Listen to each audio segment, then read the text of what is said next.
Bismillahirrahmanirrahim. Assalamualaikum warahmatullahi wabarakatuh. Alhamdulillah alladzi anzalal Qur'an hudal linnasi wa bayyinatin minal huda wal furqan. Asyhadu an la ilaha illallah wahdahu la syarikalah wa asyhadu anna Muhammadan abduhu wa rasuluh.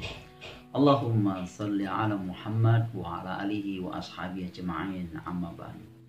Bapak Ibu yang dirahmati oleh Allah Subhanahu wa taala, suatu hari Nabi melewati kerumunan para sahabat.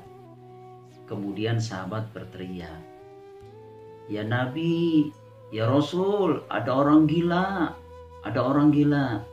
Nabi menghampirinya dan bertanya, "Mana orang gila itu?" "Ini ya Nabi, dia sedang mengamuk." Lantas Nabi mengatakan, "Oh, dia bukan orang gila, dia baru kena musibah."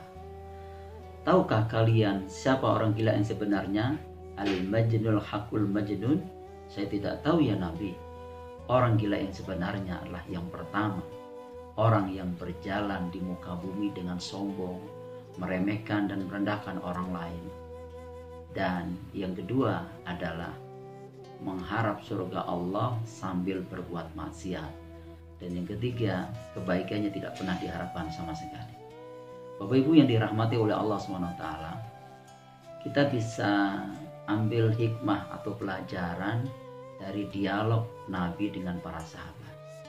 Kategori gila yang pertama adalah orang yang berjalan di muka bumi dengan sombong. Sabit bin Qais waktu itu pernah bertanya kepada Nabi, "Ya Rasulullah, apakah orang yang sombong itu yang punya baju baru, sepatu baru?" Kemudian Rasul menjawab, "Tidak. Yang dimaksud dengan sombong adalah al-kibaru badrul haqqi wa qamtun nas." Yaitu orang yang menolak kebenaran dan meremehkan orang lain. Hadis riwayat Muslim. Di dalam surah 2 itu surah Al-Baqarah. Coba Bapak buka surah 2 Al-Baqarah ayat 6, dijelaskan oleh Allah, Innalladzina kafaru sawa'un alaihim a'andzartahum am lam tundzirhum la yu'minun. Sesungguhnya orang-orang kafir itu dikasih peringatan maupun tidak dikasih peringatan, sama saja mereka tidak mau beriman. Kafir di sini berasal dari kata kafaro, artinya tertutup. Apa yang ditutupinya? Tidak lain adalah kolbunya. Kolbunya tertutup dari nilai-nilai kebenaran sehingga mereka tidak bisa membedakan antara hak dengan batil. Berarti hatinya gelap. Kalau sudah gelap, zolim, maka akan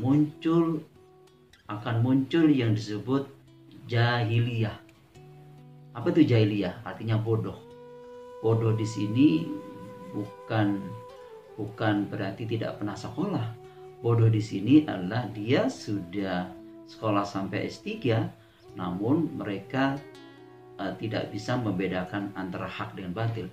Berarti bodoh substansial, bodoh iman. Kalau sudah bodoh, akan muncul disebut maksiat. Maksiat itu sesuatu yang menyimpang dari ajaran Allah, itu disebut maksiat. Nah, orang semacam ini dikasih peringatan maupun tidak dikasih peringatan, sama saja mereka tidak mau beriman. Artinya mereka tetap menolak kebenaran. Coba kita lihat dampak kesombongan. Dampak kesombongan dijelaskan oleh Allah di dalam surah 7, surah Al-A'raf ayat 40.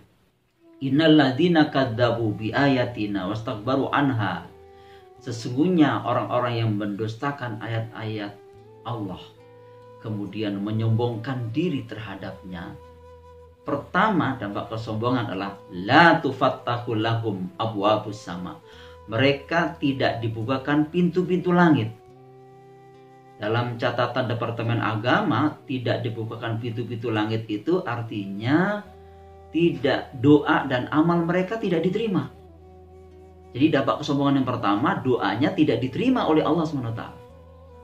Doa dan amalnya tidak diterima. Subhanallah, Masya Allah. Oke. Bukan hanya itu, yang kedua, wala yadkhulunal jannah, mereka tidak akan masuk surga. Hatta yalijal jamalu fi sammil khiyat, hingga unta masuk lubang jarum. Bapak Ibu kebayang nggak? Mungkin nggak onta masuk lubang jarum? Tentu tidak mungkin. Orang sombong juga demikian, tidak mungkin masuk surga. Wa kadzalika najzil mujrimin. Demikianlah orang-orang yang berbuat dosa. Itulah dampak kesombongan. Maka ciri orang gila yang sebenarnya, kata Nabi, berjalan di muka bumi dengan sombong. Yang kedua, mengharap surga Allah sambil berbuat maksiat.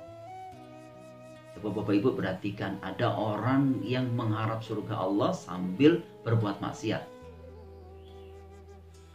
Contohnya habis sholat tetap berbuat maksiat, habis pergi haji korupsi, manipulasi data. Ini termasuk kategori orang gila yang sebenarnya, karena mengharap surga Allah sambil berbuat maksiat. Bayangkan. Dan ini disindir oleh Allah dalam surah 16. Surah 16 itu surah An-Nahl. Coba Bapak Ibu dan teman-teman semuanya kita buka surah 16. Surah 16 itu surah An-Nahl ayat 92. Wala takunu kallati naqadat ghuslaha min ba'di quwwatin angkasa. Janganlah kamu seperti seorang perempuan yang menguraikan benang yang sudah dipintal dengan kuat menjadi cerai-berai kembali. Sama halnya ketika sholat kita berdoa kepada Allah agar diberi kebaikan di dunia, begitu juga kebahagiaan di akhirat.